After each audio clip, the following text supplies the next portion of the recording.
Alright, episode 25 of Bidirbal. It's the perfect number.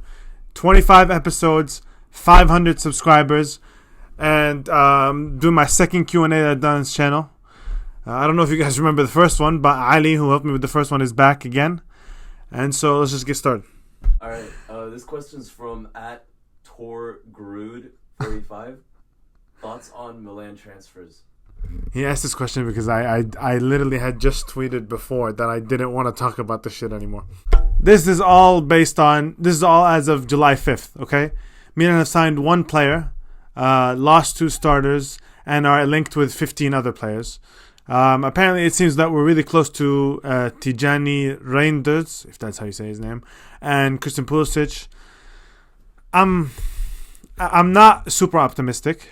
I think we're going to sign a lot of players and it's going to take time for them to gel. And we don't know the formation, and the general direction is still very unknown and unclear to me. I think going into the summer, the number one position that we all would have prioritized was striker. And at the moment, it's the least prioritized position out of them all. We're linked to fucking Alvaro Morata, which is like unbelievable. That's the position that you're going to get crumbs at.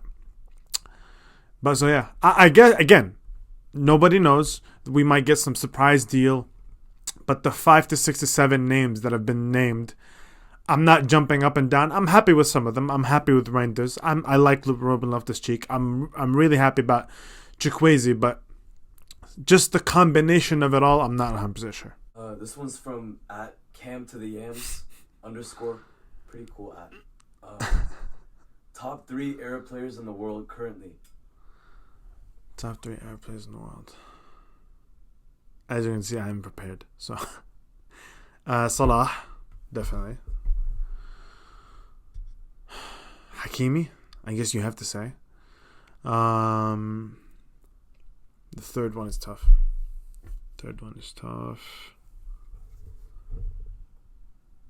I'll still give it to Riyad Mahrez. And despite the fact Riyad Mahrez is still number 3. I go with him. Alright, this one's from Sherwin Samuel _ How do you feel about Milan being run so well nowadays? 2 question marks. I think he's being very sarcastic. We're a circus right now. Even the people that are okay with the managerial decisions that have happened, even those people can't be. I think they're lying if they say that a lot of this stuff makes sense. Again, if you want to fire the management, you fire them 3 months before the season ends. The youth directors, they're all gone now. It's like a month into the transfer window. All these different things. You keep Pioli, and we know that as soon as shit hits the fan, he's going to be the first one to get kicked. So, like, there's no confidence. I don't think anybody has any real confidence in that decision. So, yeah, I don't think there's a lot of the decisions, even if they end up being the right decisions at this moment, July 5th, right now, I don't think they inspire confidence. This one's from @TheMusicWally. CDK as Cam next season or dinner with Jerry Cardinale? Cardinale. Yeah. I don't know why I corrected you. Who cares?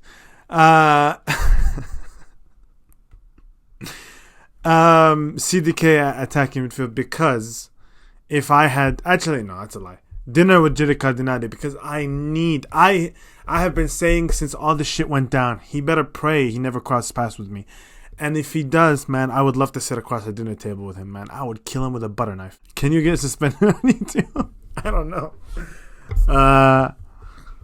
No, I would like to restate my position about Jerry Cardinale. I would have a very cordial dinner and tell him that I don't think he's running things the right way. Please don't suspend me, YouTube, if that's a thing. Which utensil offers the most in terms of functionality for you? This one I actually had thought to take about. Spoon. Anybody who says anything but spoon is insane. The people who eat... I keep seeing these tweets about, like, if you eat, you should eat rice with a fork. Have you seen that shit? That doesn't make sense. How the fuck would you eat rice with a fork? Or, I mean, you can do it, but why would you subject yourself to that? Like, a spoon is just so much easier. So, yeah, spoon. I don't get it. Okay, this one's from Undercover Ooh. I also remember this person. What would it take to get you to record a reaction vid to an episode of Love Island? For me to have watched this season of Love Island first, and I don't know, a lot more subscribers and a lot more money. Music Wally back with a vengeance. If you had 150 mil in budget and Gary, whatever his name is called, and said you have to do the SD job this summer, what would you do? Okay, fine. Let's say Tonali's gone. If you give me money right now, I'd hijack the Openda deal, sign him immediately. I would have tried to get Ludovic Blas, but he's now going to Stade Rennes. Chukwueze is a good option, so we can keep pursuing him. I would get a defensive midfielder, Florentino Luis. We've been linked with Nicolas Dominguez. We've been linked with both good options. Get either one of those. I like Ruben Loftus-Cheek, so we can keep that. And then hell, I mean, get Reinders or Musa. I like both of them. Musa's 20 years old. He has the much bigger upside, I think. How much money is that? I don't know. Even if that's all the money we have, I think that's good enough. But the main thing I would change about our window is prioritize striker and get a defensive midfielder. All right, this one's from @7samurai, whatever. Are you going to catch a game of Messi in the flesh? I'm trying to. I'm a DC United season ticket holder, and the Inter Miami are coming to DC, but before he starts playing, so that sucks. And then I was going to cancel my season ticket for next season because they're not fun to watch. But then he joined, and I was like, well, I guess I have to fucking buy it. I have to keep it, I mean. And actually, one of my friends literally called me the day it was announced and was like, oh, can we go to the Inter Miami game? And I'm like, dude, do you understand that this thing's going to cost like $500? And he was like, how much is the season ticket? I was like, I think it's $500. He's like, should I just buy a season ticket and just go to that one game and sell all the rest? And honestly, like, it might not be that terrible of an option. He's only coming here one time, and it's only 20,000 seater stadium, I think. It's going to be packed, and the tickets are going to be so expensive. So, yeah, I'm happy that I'm going to be guaranteed a spot. I'm so excited for that. This one's from @ReflectRaid. What are all the clubs who you don't consider yourself a supporter of that you still wish them success? All sports. All sports. Okay, football. Atleti, because I'll give a reason with each one. Atleti, they got me through those however many years of Champions League when Milan weren't there. Like I was like, I have to root for somebody, and Atleti, just I don't know, their style of play resonated with me. I love football like that. So Atleti, I like Liverpool because of Salah. I like Newcastle because I have no idea, honestly. Like, they were always my Premier League club when I was a kid. Now I have an extra reason to like them, unfortunately. I think that's it for football. Then basketball, I like the Bucks because of Giannis, but I wouldn't say I support them. Well, I support them when it's playoff time because the Wizards are never there. Who else? NFL, I don't think I have anybody in the NFL that I really give a shit about them like that. The Commanders. The Commanders. I forgot I was wearing this. The Commanders are my team, and then rooting against the division rivals. That's pretty much it. @Flaminiesta, can you give us your full thoughts on the implications of Saudi's movement in footy right now? That's a big question. Okay. I don't think what they're doing is the best way to grow the game. I'll say that first. But, I mean, I'll tell you from I think I have a unique perspective in that when I was younger, I watched the Saudi League a lot. And, growing older and moving to a different time zone, I've watched it less, obviously, but I've still paid attention. It's a fun league. It has always been a fun league. It's like the Turkish league. It's like the Greek league where these teams have these great strikers. It's just fun to watch, right? Like every striker thrives there. It's fun, expansive football and all this kind of stuff. So I think it was already a fun league to begin with. The Saudi gets typecast with Qatar and Kuwait and the UAE. No, those countries don't have a footballing culture. Like you saw in Qatar. Qatar tried to build one, right, going into the World Cup. Saudi already has one. Saudi has a huge history in football. And they've always been successful in Asia. And so in one area, I don't think it's necessary. Like I would have rather seen them grow the game internally, you know, grow the game from the grassroots and actually produce their own players and focus more on that, because they already do have the history. But at the same time, like, you can't tell me. I find all the people that are like, oh, nobody's gonna watch, like, cut the crap, man. People are gonna watch. They're gonna sell their TV rights to everybody in the world, right?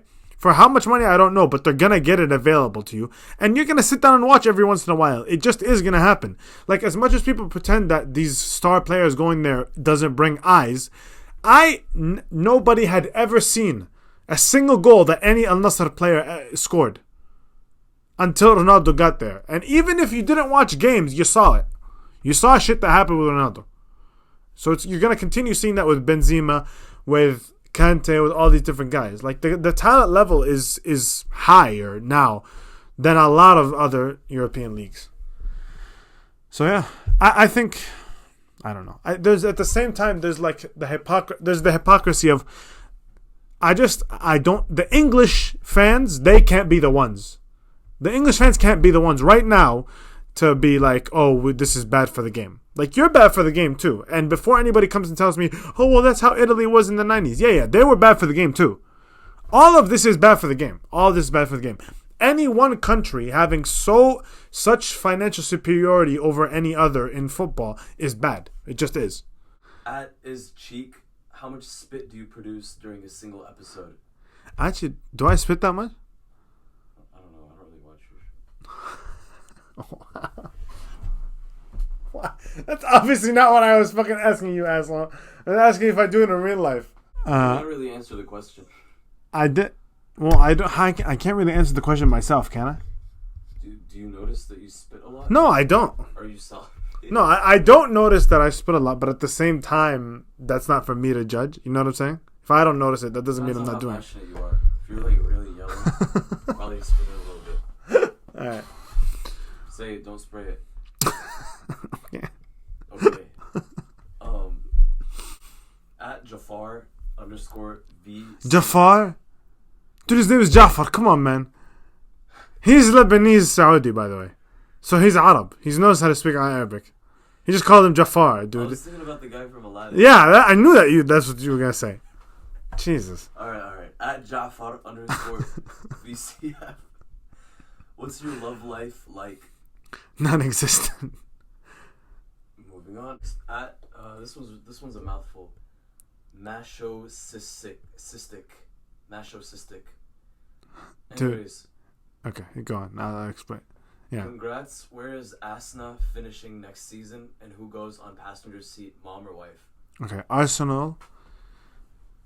This is without the transfer window being done on July 5th, before anybody clips this up later. Arsenal are finishing second, and mom goes in the passenger seat. It's not even that whole debate is weird. It's not even like, I just don't see the value of it being a mom versus wife thing. It's just old versus young. Why the fuck would you put the older person in with the less leg room? Who does that? Like, it could be my wife, it could be my sister, it could be my brother, it could be anybody who's young, and then in comparison to an old man or woman, that person would get the passenger seat. I feel like that's just like, that's the stand. Nobody even questions that, right? Everybody just does it automatically. At Clock Merchant, thoughts on the new Uzi album? I don't know you listen to Uzi. I don't listen to Uzi. That's why he asked the question. I don't know anything about rap. Moving on.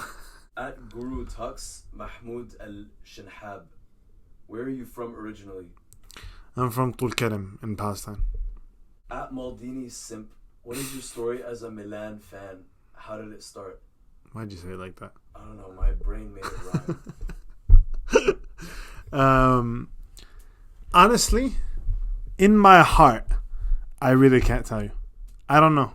I think it was just one of those things. I don't really remember the story. It was just one of those things. Like, I played with him on FIFA. I watched when I was a kid, and then when I like was older, and I really like started getting into football, it was just the only club that was in my head. Like, it was just natural, I guess, from whatever I had played and watched and whatever. Like, Milan was my team. That was it. All right, heartwarming. This one's from at Mr. Godoyne. This guy looks like an asshole.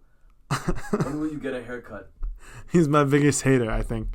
When will you get a haircut? Never. But honestly, most likely in like 2 weeks. Bro. You know, I remember actually in the first Q&A we did, one of the questions was, when am I going to go bald? Right? And I said episode 50, and I thought that was going to be like very soon. I thought I would get to 50 way faster, but now we're at 25, exactly the halfway point. And the point where I got 500 subscribers. So, thank you guys. Like, honestly, I can't tell you guys how thankful I am. Thank you so much for the support. We're actually way past 500 now. We're at 615, I think. But obviously, nobody's going to say like a 600 subscriber video. But thank you guys so much. The support's been amazing. I really appreciate it.